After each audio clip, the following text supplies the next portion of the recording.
ikiganiro The Coach RB and the Mike Show aho tuganira kuri business mu ngingo zitandukanye. So ahangaha urumva ahangaha twahise umwenda ni inyungu kuko leta azituretse sibyo. Aha rero ngo yo wishyuye umwaka wa mbere amashyi cyane ajya mu mwenda amenshi wishyuye akajya mu nyungu. Umwaka wa kabiri gutyo, umwaka wa gatatu gutyo, umwaka wa kane ko bigenda bitangira guhinduka. Ujya kujya ku mwaka wa karindwi bitangiye kuba nka 50-50. Mwaka wa munani gutyo. Reka noneho mbishyire muri mortgage calculator kugira ngo abantu barebe neza mortgage interest calculator. Ndabona mu buryo bufatika. Turebe hano ini ya Canada.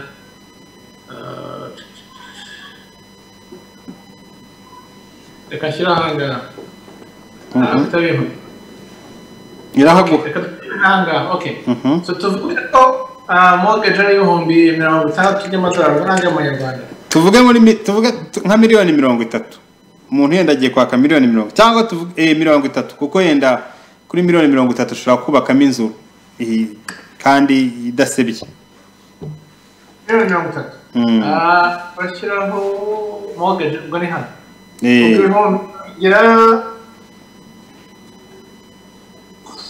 Ubwo ni nk'ibihumbi 30 by'amadolari yenda ubwo. 30 by'amadolari yaba ntoya. Ntabwo imibare yabikora hangaha. Tugere mu bihumbi 100. Ibihumbi 30 se yaba ari make gute? Ibihumbi 30 yaba ari make gute? Ndavuga iyi calculator nayo nkoresha ntabwo byemera reka ndebindi. Ndebindi ubwo n'abadukurikiye nabo ubibutsa ko nabo bashobora kwikorera ibingibi bakabireba bashobora kubyikorera. Okay, now anga dushyiremo 100 isinye wibagirwa ko ari amadolari dushyira ku manyarwanda. Dushyire ku manyarwanda. Miliyoni 30 ubona gari ndi 0 sibyo? Yego. Wibagirwa isi. Yenda shyiramo inyungu ya 18 cyangwa 19. Anga ni down payment. Down payment.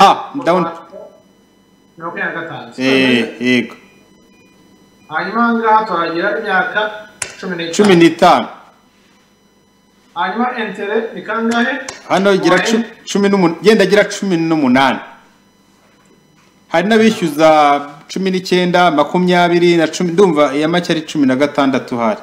Abadukurikiye ariko namwe mujye mutubwira mu kanya mutubwire kuri telefone turayifungura.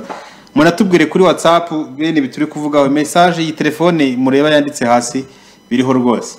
Mudufashe mutuhe namwe amakuru. Property tax ni kangahe mu Rwanda? Ubwo se si 18 nyine kwijana.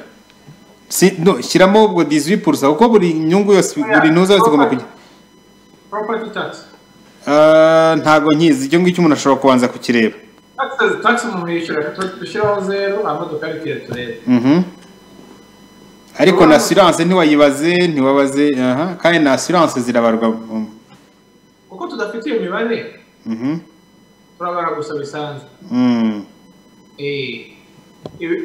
Assurance murangiramo hari uburyo nabaganiriza uburyo simbuza home insurance.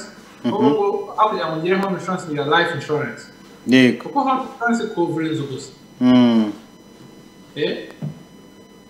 Bon, home insurance hari ebyiri zitandukanye. Hari mortgage insurance, bivuga ngo uramutse ugiye gupfa ahangabazi aho gasuko bimeze. Na hano niko bigenda. Ni ukuvuga ngo buri nguzanyo ugiye gufata igomba kubifatiwe ubwishingizi. Ariko ubwishingizi butandukanye ku nzu. Hano ngo uramutse ihiye uramutse baye. Ndavuga mortgage niba banki ikugurije amafaranga yo kubaka inzu cyangwa kuyigura ugomba no kuyafatira ubwishingizi. Iyo ni principe. Good. Hanyuma hari iyo principe y'ubwishingizi ku nzu ifata ku nzu gusa. Cyangwa akaba ubuzima bwo ngo hagize ikintu uba. Aho tuzatumira abantu tuganirize tumenye insurance mu Rwanda. Ubusha no gusaba batazi option bafite uko zingana. Yego. Usanga option zenze imwe umuntu wanda kujya gufata gusa kubijyanye n'iziramutse igize ikintu cyangwa ugasanga bashobora kubikombina na life insurance cyangwa na disability n'ibintu bitandukanye. Aho tudafite izo detaye na detaye z'umusoro reka duhere ku nzu ko yanzu ni miliyoni 30. Sibyo? down payment batanze cyangwa asa 25% ni miliyoni 7,500. Wanga umwenda rero umwenda ni miliyoni 22,500. Yego. Yanza kujyaho byonyine hanga. Kuko wifitiye down payment ya yandi ya 25%. Niyo yingi hanga. 2,500. Ero ya myaka 15 na mezi 150. Yego nibyo. Mezi azajya kurangira umaze kwishyura miliyoni 65. Ubwo niyo y'inyungu. Entero zamaze kwishyura miliyoni 42. Nuvuga umwenda miliyoni 22. 22 yego 500. Niyo wari umutabo. Yego. Kuri myaka 15 katangira kwishyura umwenda. Ndimo ndabireba aho ngaho imbere yanjye nanjye aho ngaho uri kubikora n'abari kuri televiziyo nibo barabireba. Nuvuga rero myaka 15 kwangira inyungu wishyuye ari miliyoni 42,500.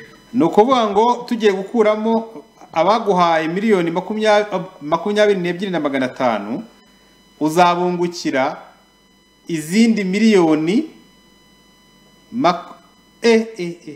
ko ari menshi. Ugomba kubungukira miliyoni 42. Ugomba kubungukira miliyoni 42. Ngaho ngitangaza kandi nibyo kurenti bishyire ku 16. Sibyo? No ko 16. Iyi mibare igumana mu mutwe, sibyo? 65 42. Rero kuno bigenze. Girisanga bavukamwe myaka 15 miliyoni zingahe enye. Haisavaho hafi miliyoni hafi 6 ahubwo. Hafi 6. Ni miliyoni 6 zigabanukaho. Ugabanyije tere kuri 2%. Kuri 2% gusa. Bivuze ngo ugiye muri banki ukabasha kumvikana na banki kagukuriraho rimwe gusa. Abari amafaranga menshi wajije gusevinga. None rero irindi banga rikomeye. Yego. Cyane. Dusubira inyuma kuri ya yindi 18 hano. Sibyo bya 18 reka tubishyireho bya miliyoni 42, sibyo? Iyi myaka tugiye kujya 25. Ubwo ni 20 igihe ufashe 25 yo kuzishyura ideni ko ari myinshira. Ufite 30 ugafata iryo deni nuko rirangiza ufite 55. Ahangana 30 barayemera. Ariko mwebwe babanze ideni ryishyura makeya pourcentage bari make. Amazu ahenze kurushaho. Ariko percentage mwebwe y'inyungu bari ntoya. Nto cyane angane hagati ubu ngubu ni hagati ya 2 na 3. 2% na 3%.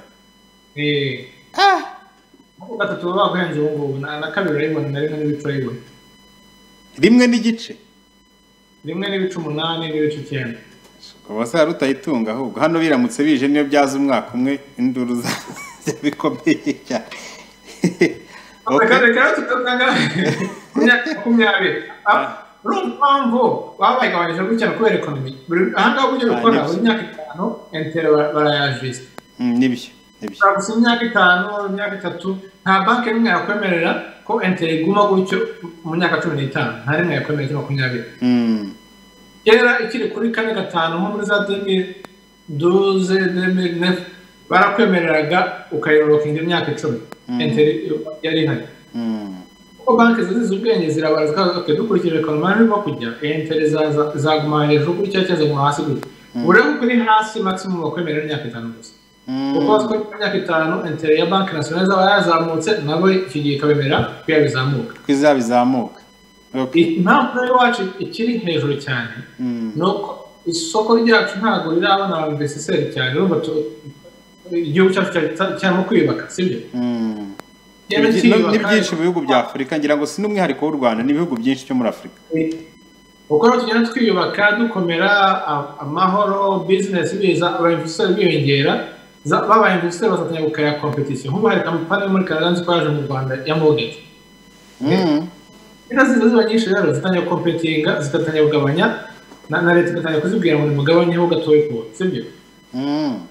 Ibyo ni bigenga izente right muri yuko bari banki nationale yigenga interest rate ngira ngo mukanya twe twafashe imyaka 15 none ugeze 20 Bavuye makumyabiri ko mu Rwanda iremewe siko cyane rwose urero ukuntu uyu mubaranga ugiye kuguruka rero uko twari mukanya twabaze tugabanyijeho kabiri bigabanuka miliyoni 6 dufite imyaka 15 none bongeye imyaka 5 bibaye 20 reka turebe amafaranga umuntu yakungukira banki ubu twari dufite hafi miliyoni 40 na zingahe nebyiri okay reka tugende turebe no ndagira ngo rero imyaka 5 ikintu cyo gukora internet ari 18 sibyo kandi twabonye ko umuntu yenda yajya yishyura nk'ibihumbi 362 ku kwezi by'amanyarwanda reka no niduhindura ha rero internet ayo ushyira ku kwezi bagabanuka ariko internet wishyura izamuka ntiguruke katurebe ahubwo se nayo kwishyura ku kwezi ariyongereye ntiyagombye kwiyongera kuko nayo ni cost yari biteye kanongeye niriya cost yari biteye hasi okay agombye kwiyongera kubera ko katurebe uko uzamura imyaka ubone ko agombye kujya hasi nturebe imyaka 15 imyaka sorry wari wagize down payment ya 15% kandi ubundi bara 25% 15 twari twabaze 25 banze fatigeo so magana 32 aho ni kuri babandi bisanzwe imwe twabaraga mu gihe cy'imyaka 15 ngaho gira 20 turebe hanyuma hano byagombye kugabanuka there we go nibyo byagabanutse ariko urabona ahari miliyoni 42 hahise yiyongeraho miliyoni 20 bibaye miliyoni 60 mu myaka 5 gusa bivuze ngo rero ibanga ushaka kubwira abantu ni irihe rero ufate umwenda ku gihe gito iryo ni ryo banga rya mbere irya kabiri reka turerebe twongere dukoreho intere ya depurusa ya depurusa tugire oya ukuyeho rimwe uvuye kuri 18 ngiye kuri 16 nibyo ni kabiri urabona uhise wunguka hafi miliyoni 8 ko zari miliyoni 60 yego zari miliyoni 60 reka ndebe nabishyize hano zari miliyoni 60 ni 800 na nuvuga ngo leta wungukaho hafi miliyoni 8 zagura ka jipe keza nka ka rava 4 so ibintu bitatu ugomba gukora icyambere no gufata intere gufata loan nyifata kiye gito ni icyambere icya kabiri ugereza gufata intere ntoya kubwira banki be kuguha ibipapuro ngo bisinye gusa ubifate ugenda company zindi banki zose hanyuma urebe icyo wabona icya gatatu kiri ngombwa reka nkwereke tuzamuranga tugashyiraho 35%. Ubiturebe ku bintu byose bihindagurika. Wabonye ayo ushyira ku kwezi asijya hasi hafi 100. Interest zijya hasi miliyoni 10 hafi 15. Sono ngo rero bishoboye ushyira down payment n'ishoboka. No kuvuga ngo wowe wizigamire menshi ashoboka. Kiri cyambere down payment n'ishoboka, icya kabiri interest nto ishoboka, icyo gishoboka. Okay, urakoze cyane. Ubwo umudamu wari wabibashije nizere ko usubijwe rwose, cyari cyabajwe n'abantu babiri. Ubwo inama coach yayitanze hanyuma now aho ni kuri personal business. Aho ni kuri personal business. Nzi yo kubamo. Yego. Niba ufite business y'amazu yo gukodesha amazu. Twazakiganira ikindi gihe mu cyumweru buri aha. Tuzakiganira ikindi gihe. Okay. Nanjye iryo somo nari ngiye kurifata kuko numva nshaka kuryiga cyane. Iyo ngiryo ubwo n'ubyuta